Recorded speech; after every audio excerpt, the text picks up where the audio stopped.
Okay. I don't know if y'all gonna be ready for this one, okay? So, y'all know as I give my clothes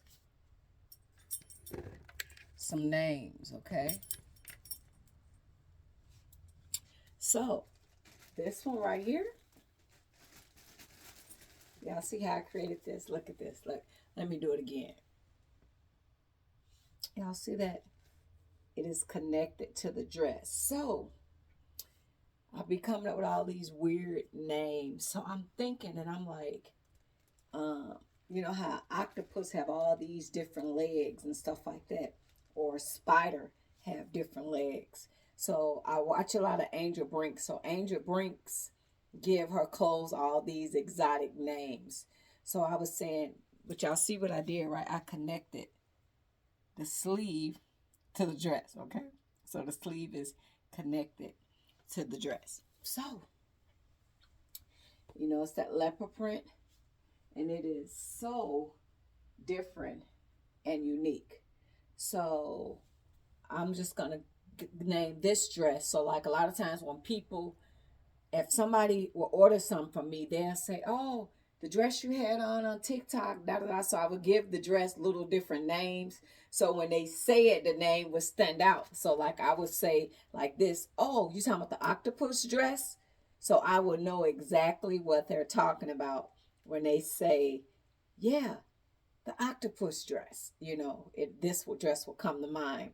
So I like to give my clothes unique names. So anyway, let's get into it. Let me step forward. Then I'm going to back this thing up, okay? So, what I did, I created like a tube dress, okay?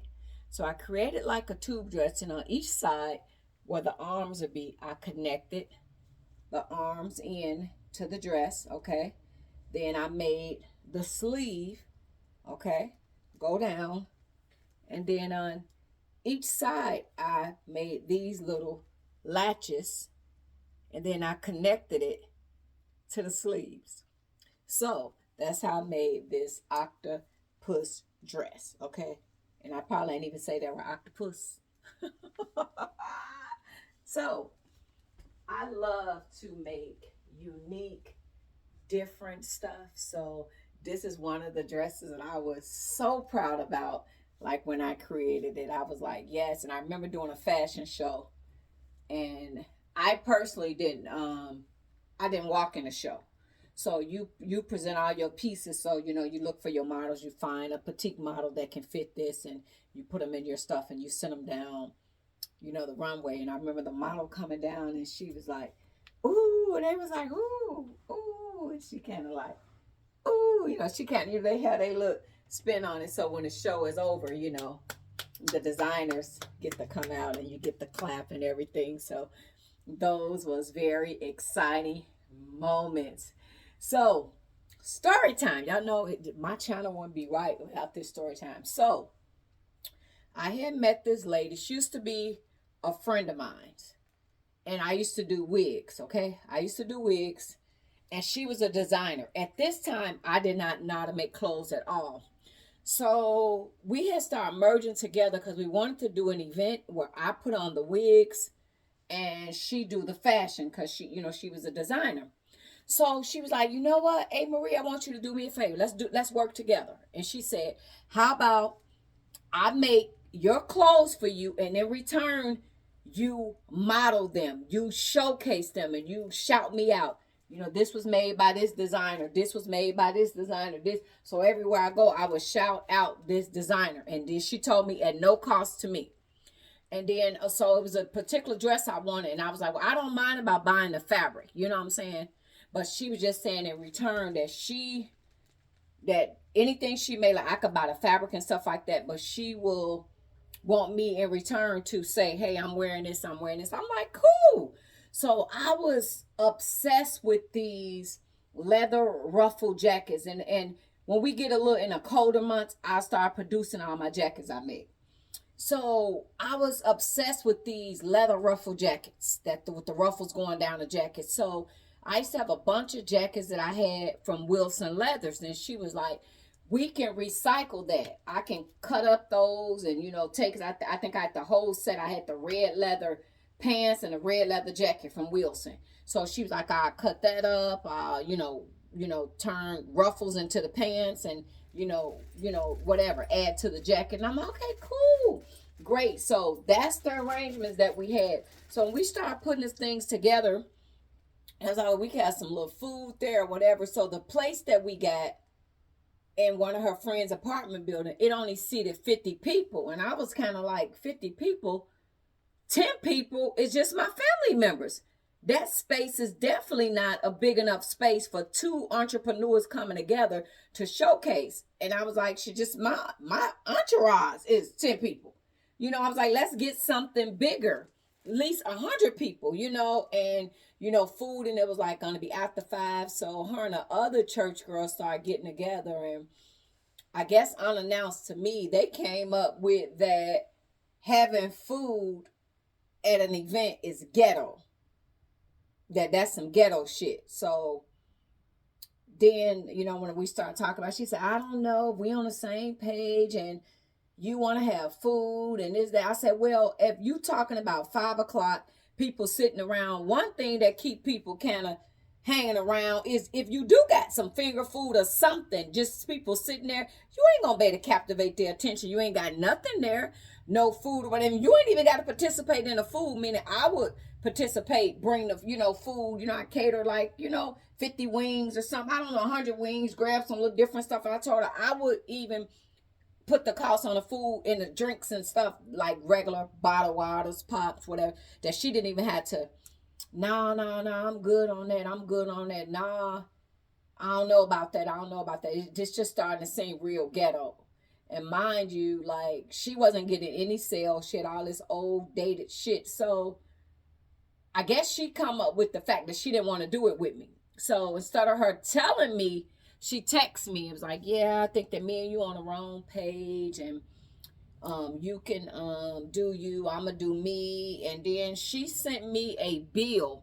So mind you, I didn't get this lady all my leather for her to cut up. And I bought fabric and, just everything with the agreement, verbal agreement that we had. This wench sent me a bill for $1,300 telling me that that's what it's going to cost. Mind you, she ain't in no boutique. She's sewing out of her house. She said that's what it's going to cost for the stuff that she was supposed to be making. Because she charged, like if she Versace or somebody, she told me she charged $100 an hour or something for sewing. Like she charged $100 per hour labor. Like, girl, if you don't get your silly ass out of here, like ain't nobody even buying your shit. You making sequence hats that old ladies wear to the casino and gamble on those machines. Like nobody's wearing your shit. Everything you're doing is recycling. She wasn't making nothing original. And everything she do, I didn't know that is unique when you can make shit with just look at. She would have to go find a pattern. I'm in them sweetheart dress. She was searching to find a pattern online because she couldn't just draft and make it. Don't get me wrong. Can she sew? Yes. But she's dated, like, she's one of them ladies that's real dated, old school, that none of her shit was updated. So wasn't nobody even looking. But just go to show you, she sent me a bill for $1,300. And I was like, wow. So you cut up all my shit and tell me you're going to charge me $1,300. That wasn't the original plan. You texted me and I was like, wow. She's like, well, I can give you your stuff back, but it's all cut up in these pieces. I told her, you know what? Take that. Don't throw it in the garbage or whatever. But I was so hurt. But I'm sharing this story with y'all later in life. This same fashion show that I'm telling y'all that I walked down the runway. Guess who was in that show? Guess who was on that showcase? Her ass was. So we had not seen each other since she pulled that stunt. So she walked up to me and go, oh, hey, Marie, you made this stuff. Because years had passed since we seen each other. So it probably like a 7-year span. And she was like, you made this stuff or you bought it?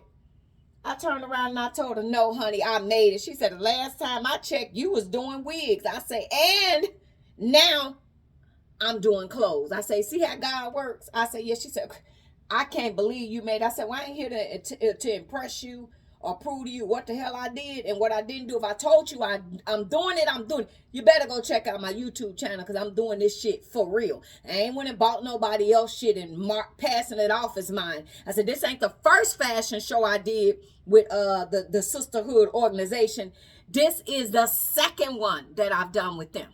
So they get credible people that's really genuinely making clothes. No, it's not for vendors that buy the stuff or whatever. So I'm like, but it just show you how she tried to shit on me and do me wrong. And they say the same people that you meet on your way going up, you know what I mean? You're running to some people again. I don't know if I'm getting the saying right, but she really had me fucked up and she really did me wrong. But it was a pleasure to see her. And then for her to see I'm making clothes. And I never compare myself because I feel like God make every individual person.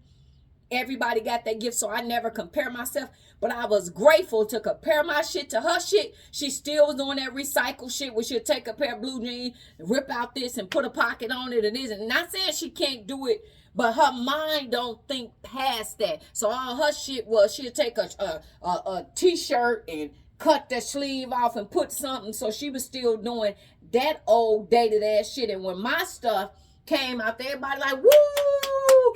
Woo! Like the crowd was getting hyped. And when her little boring ass shit came out there, they was like, but one no woo. But it just goes to show you, you know what I mean? You don't do nobody dirty. You don't do nobody dirty like that. And another thing that was so dirty, I'm sorry, y'all, I'm gossiping, but whatever. And then if the idiot don't watch my videos, I done blocked you, stop watching my shit.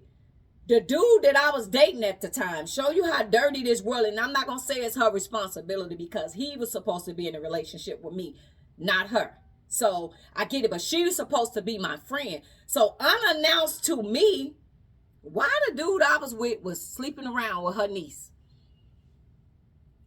Her niece, and so I guess she apparently went to her niece's house and he was over there. So she used to do little slick shit. Hey, Mr. Man, how you doing? And him and her, how you doing? So they would have this weird energy, and this before me and her fell out. And then finally, years later, me and him was arguing, and he was like, you always thought she was your friend. She was never your friend, and this, that, and that. She saw me when he get mad, he be the little bitch, and he go to gossiping and telling me what he did. And he talking about, by the way, I was smashing her niece. And she's supposed to be your fucking friend, and she ain't even tell you. Like I said, that bitch proved that she wasn't my friend. So I ain't worried about that. I said, but you more fucked up than her because it ain't really her responsibility. Because at the end of the day, I guess the loyalty is to her niece. That's her blood. And she ain't got to be out here being a fucking reporter and telling me nothing. You a piece of shit anyway with the shit you doing. So that's just, that's just on you. But it just was a lot of different stuff with this situation with this lady. So I'm sorry. And then, but when I get on the road, just everything is just tying together, y'all. So I'm sorry. But yeah, don't watch my stuff.